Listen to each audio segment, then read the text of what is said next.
Bonjour. Alors vous avez peut-être réussi cette semaine à deviner les différents mots mystères que nous vous avons proposés au travers des jeux et peut-être même réussi à les mettre bout à bout pour deviner le thème du jour, trouver leurs points communs. Alors si on reprend ces différents mots mystères, il y avait les termes espérance, conversion, le mot violet, le mot veilleur, le mot couronne et enfin le terme avènement. Voilà, donc tous ces mots nous en évoquent un autre, bien sûr, c'est l'Avent. L'Avent, cette belle période d'attente et d'espérance dans laquelle nous entrons à partir d'aujourd'hui, puisqu'aujourd'hui, c'est le premier dimanche de l'Avent. Voilà. Alors, qu'est-ce que c'est l'Avent? L'Avent, c'est la période qui recouvre les 4 dimanches qui précèdent Noël. C'est aussi le moment qui marque l'entrée dans la nouvelle année liturgique. Si vous vous souvenez, il y a un an, eh bien, nous avons pu fêter, pour ceux qui ont eu la chance de le fêter avec eux, nous avons pu fêter le réveillon des prêtres. Le père Arthur, père Eustache et Aymar nous avaient invités donc à réveillonner avec eux à la fin du mois de novembre. Donc c'était un peu surprenant, mais finalement c'était un beau moyen de passer dans cette nouvelle année liturgique. Voilà. Euh, alors, d'où vient le mot avant? Avant, ça vient du terme latin adventus, qui veut dire venu ou arrivé. Euh, En français, ça a donné le mot avènement, par exemple. C'est pour ça que avant, avènement, ça s'écrit avec un E et non pas avec un A. Voilà. L'avènement dont on parle, bien sûr, c'est l'arrivée de Dieu parmi les hommes, la naissance de ce Dieu qui s'est fait homme pour nous libérer du péché. Voilà. L'Avent, ce n'est pas simplement une histoire de calendrier pour faire patienter les petits-enfants. C'est pas juste une histoire de petits chocolats, de petites phrases à découvrir chaque jour. C'est pas ça. Ce n'est pas que ça. Mais c'est aussi ça, finalement. Alors pourquoi c'est aussi ça? Parce que finalement, toute cette symbolique de l'attente, euh, de cette nécessité de patienter, ça montre que Noël, c'est pas une fête comme les autres. C'est pas une fête qui revient tous les ans comme ça et qu'on va vivre de façon complètement gratuite et complètement passive. Noël, c'est un événement important qui nécessite qu'on se prépare, qu'on prépare son cœur. Voilà.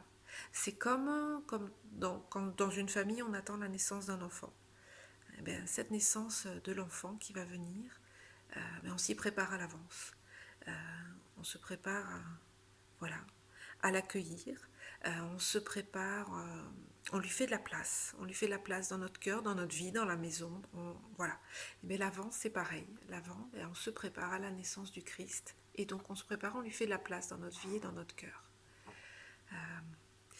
L'avant, c'est pas non plus un moment où on se prépare à célébrer une commémoration, ou c'est pas une cérémonie du souvenir en fait qu'on est en train d'attendre là.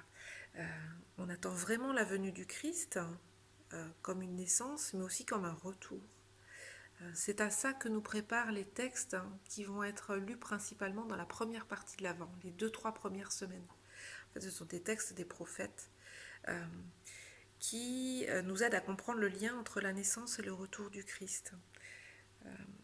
Les paroles des prophètes nous appellent finalement à nous convertir, à avoir une attitude de vigilance, d'attente active, de veille.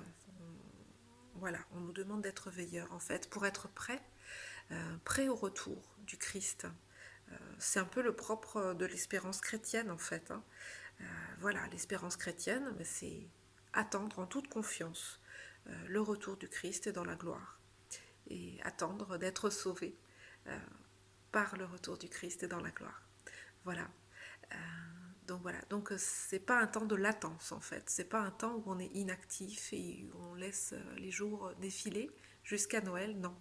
C'est un moment où vraiment on doit être prêt.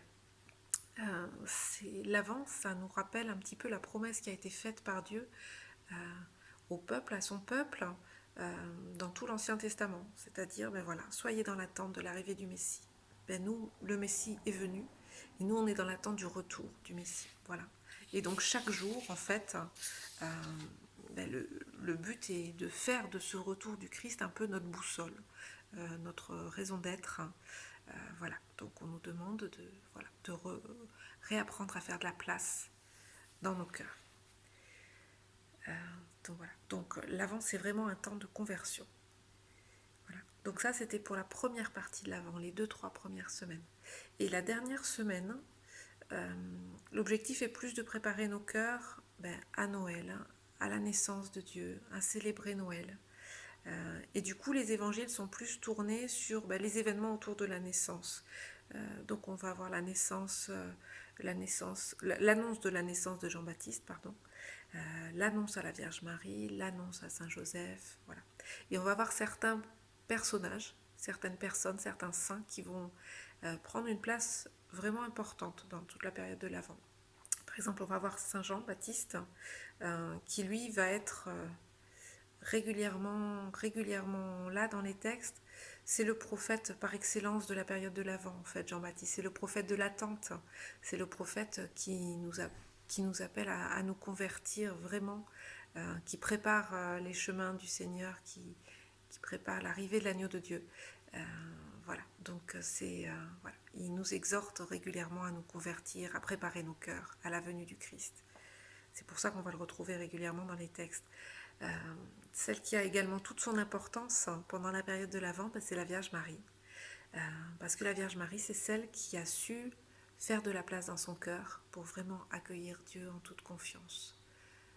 Et voilà. Et donc du coup, nous pouvons vraiment la prier davantage encore pendant toute cette période du mois de décembre, cette période de l'Avent, pour nous aider, nous aussi, à faire de la place dans notre cœur pour accueillir Dieu. Voilà. Et puis comme nos cœurs sont dans l'attente, ils sont appelés à se convertir pour mieux accueillir l'enfant Jésus, il y a quelques signes comme ça dans la liturgie qui vont être un peu plus marquants.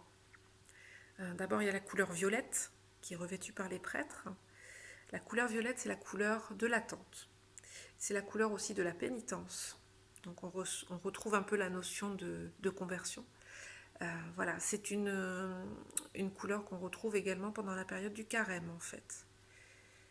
Voilà, donc des périodes d'attente. Autre particularité pendant l'Avent, c'est qu'on ne va plus chanter le Gloria. En fait, le Gloria, on va le retrouver la nuit de Noël, parce que finalement c'est le chant des anges qui fête la naissance de Jésus. Et donc on aura encore davantage de joie de retrouver, de pouvoir le chanter avec eux la nuit de Noël. Donc pendant toute la période de l'Avent, on ne chante pas le Gloria. Voilà, dernière particularité, la couronne de l'Avent.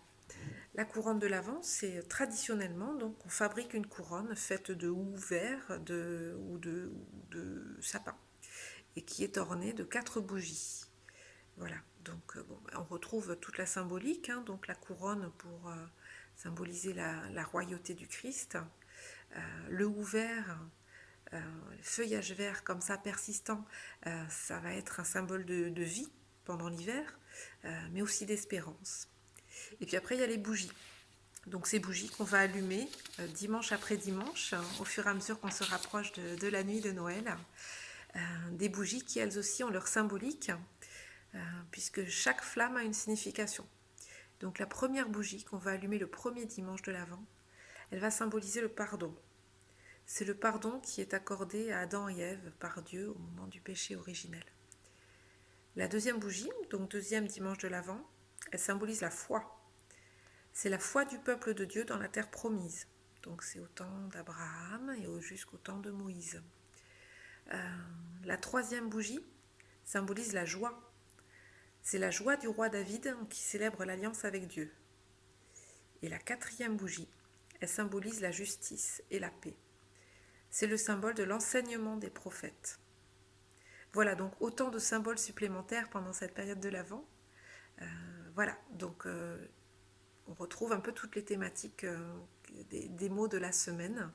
Voilà, donc j'espère que vous avez appris un petit peu et mieux compris en tout cas toute l'importance de la période dans laquelle nous entrons. Donc je vous souhaite moi une très belle nouvelle année et une belle période de l'Avent et une belle conversion jusqu'à Noël.